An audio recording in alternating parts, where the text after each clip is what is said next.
Hi everyone, welcome back. So I want to talk to you real quick about the Once Human closed beta tests and kind of my final feelings on everything about the game. So first things first, in the background is me playing the final securement or dungeon silo of the closed beta, which is level 45. You can get everything up to level 50. I just wanted to show you this so I could have some cool background footage. Yeah, so the first issue that I have, of course, it's going to go back to that character customization thing. So I saw the character customization was pretty cool, actually. However, now that like weight is a thing in this game, it kind of ruins the whole idea of having character customization. If I'm going to lose so much weight that like even my character right here is literally skin and bones, I'm not the biggest fan of that. I mean, what's the point of even doing it if it turns out to be this? The second thing is, once again, I'm going to talk about the puzzles. A lot of the puzzles felt like they were out of place later on in the game. Where, for example, there was one where I talked about in my earlier review, that was 4 angels that you like had to look towards the center and then you completed the puzzle, quote unquote. I saw that same exact puzzle literally out in the world in a plane, like not like an airplane, but like a plains biome, you know? It was just completely dropped out of nowhere. I did notice that the quality of the world kind of dropped significantly after the first like 2 areas. I genuinely believe that's just, you know, beta being beta and they're still working on those second areas, because the first 2 areas had a lot of love creating that world, so I feel like that's what it's going to be, but just in case it's not, oh well. Another thing is me talking about, you know, picking up stuff in the world. As you literally just saw there, I was trying to pick up an item and I picked up that thing that wasn't even on my screen. That was a consistent issue throughout this entire beta. Another thing I want to talk about is in the puzzle aspect is that there are these like match the emote puzzle, which are completely fine. I'm alright with those ones. The thing that I wasn't a huge fan of was a lot of the emotes that required you to match the emote, quote unquote, the premium bot shop. What I mean is, like, I had to spend Starcroms, which I'm going to believe is the premium currency, and I had to buy the emote there to get a in-game item for an attachment. I feel like if you're going to do those puzzles, that's fine. Just don't make those emotes that are required for that a premium currency. Next thing I want to talk about is the difference between hives, which I didn't really talk about in my first review, and solo players. So I am considered a solo player. I like playing with my friends or solo. If my friends don't play, I play solo. And there's things called hives, which is basically the guilds of this game, it seems like, where you and a couple friends, you're able to make your own playable house and everything like that. However, as a solo player, you could also make a hive, and you could also be the solo person in the hive.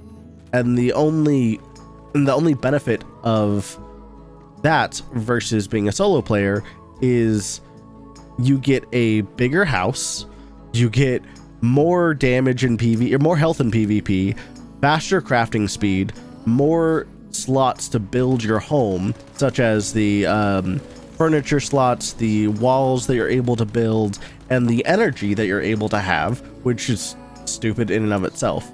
So what I mean by that is, when you're a solo player and you're building your own personal house, you could have 2 generators. If you build a hive house, even if it's just you have 4 generators. So I get a massive benefit for being in a hive by myself versus just building my own thing. I feel like they should equate that, and the more players you get in your hive, the better your house could be, or something, or like even just eliminate that in like all in all. I don't know. I don't know how to feel to balance that. I saw that, you know, you were able to have a level 1 thing, a hive, and be better than the level 1 building. I don't know, it was just weird. Yeah, also another thing is I wanted to beautify my house, and a lot of the times that there were wires going throughout the entire home looked sloppy as hell. And when I wanted to make it pretty, I could use these cable connectors. But the cable connectors went into the functional area versus the just cosmetic area. So I couldn't make my house pretty and just have wires everywhere. And I thought that was stupid personally. I feel like they should put that in like the decoration spot because it doesn't really do anything. It just makes it cosmetically better. And I feel like maybe that's what they should have like put that connector into. Yeah, so yeah, like I was saying earlier, that the later zones in the world looked somewhat bland.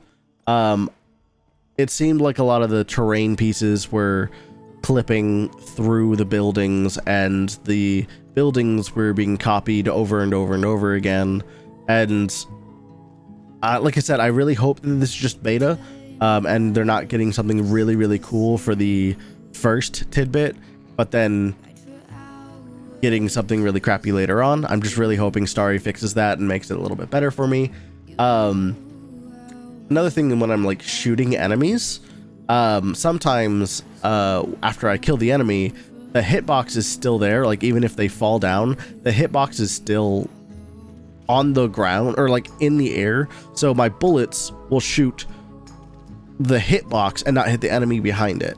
So there were several times that enemies were able to stack up on top of each other, and I wasn't able to do any damage to anyone behind them or around them, and I just was like, well, I just gotta like run away here, you know? A lot of the times the audio didn't match up with the subtitles, even when they were like saying they were saying something, but the subtitle was completely different. I think it's just dealing with translations. With a Chinese company, I'm not going to be super iffy about that, but it is still something I noticed.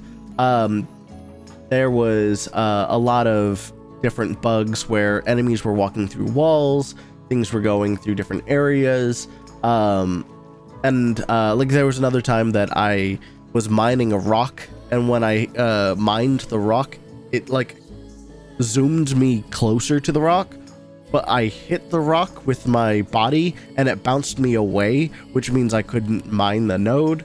Yeah, it was kind of weird. Gonna be honest. A lot of enemies later on somewhat turned invisible when I was fighting them. Like I just couldn't see where they were. So there are a lot of bugs. They're working on it. And I genuinely enjoy the game that I've played so far. Yeah. Another thing that I'm going to talk about is the damage difference between like the bullet types. So it says there was going to be a higher damage difference when you go into greater bullet builds and whatnot. What I mean, like you're able to build copper bullets, then you're able to build tungsten bullets, you're able to build copper AP bullets, and it basically increases the damage of your weapons, right? I didn't really notice a huge difference between the copper and the tungsten in my LMG, right? I was a little disappointed to see that, you know, the amount of effort I put into building those bullets really amounted to nothing on my LMG. It kind of mattered somewhat on my sniper, but it wasn't like super big that I really cared for it. So I kind of stopped like building tungsten bullets for my LMG and just did a butt ton of copper bullets just for the rate of fire was just genuinely better, you know? Yeah, another thing, when I was looking for food, getting food in the later areas is a little bit more difficult because, of course, the enemy is a little bit more difficult. So the deer turn into ram in the final areas, and when I killed the deer, which took me about 6 or 7 shots with my like powered up sniper rifle, they only still gave me 1 raw meat, whereas I killed a deer in the level 1 zone and got 1 meat. So it started to be a lot more beneficial for me just to go to the first zone, farm a bunch of deer there, and then never care about the deer or animal in the higher level zones. I personally feel like they should probably balance that out for you.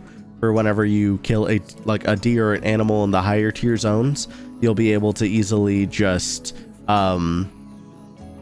get more food from them, you know? a lot of the boss fights that I thought were very fun and interactive. However, the dodge didn't really work. There didn't seem like there was any like invulnerable frames or anything like that, so it didn't really feel like dodging was at all important for me. Whenever I dodged, I always got hit, no matter what. So I kind of just decided to no longer use that feature and just run around. There are several times that even in the footage that you see in the background that I've dodged, but for me, that's kind of just force a habit rather than anything else. The last thing I wanted to talk about is kind of the buildings. The last thing I kind of want to talk about is the transports. So you got your motorcycle, you have an off-roader vehicle, and you have just a like speed roadster or something like that. The speed roadster is one of the fastest. The off-roader is, in my opinion, useless in every way, and the motorcycle is the best all-rounder. If you're gonna give us the best one, that's awesome, but maybe you should do something to differentiate between the different types of vehicles. For example, like give the off-roader a little bit more, like give it storage space, right? Or the vehicle some storage space. Yes, it's going to be the fastest, but it has X amount of storage. And then the off-roader is the slowest, but it has double the amount of storage in its back. I don't know. It's something that you could do with that. I'm just guessing it's something pretty cool. Oh yeah, there was a glitch that happened when I was doing this one dungeon. It was kind of a deviant thing. I went to like a happy fun time area where I had to do a mission to beat this psychotic clown, I guess. And after I found out a wire, it went to this control zone. You talk to the guy. He's like, hey, I need some air. You go out to there. You eliminate that guy. And then I didn't know what to do from there. I was kind of stuck from that point on. Turns out you actually have to press a button on the console, but nothing was letting me know that I had to press that button on the console. And I eventually learned by jumping on top of it and walking towards the glass, I was able to do it. I don't know, weird. But you know, I know that, you know, I'm going to be one of the many people who get this game when it first comes out. Through all the flaws and problems, I'm definitely going to keep a very close eye on it. But I genuinely enjoyed this time. The people at Starry have done an incredible job with this game, and I actually can't wait to see this polish released. Alright, I'll talk to you guys later. Peace, guys.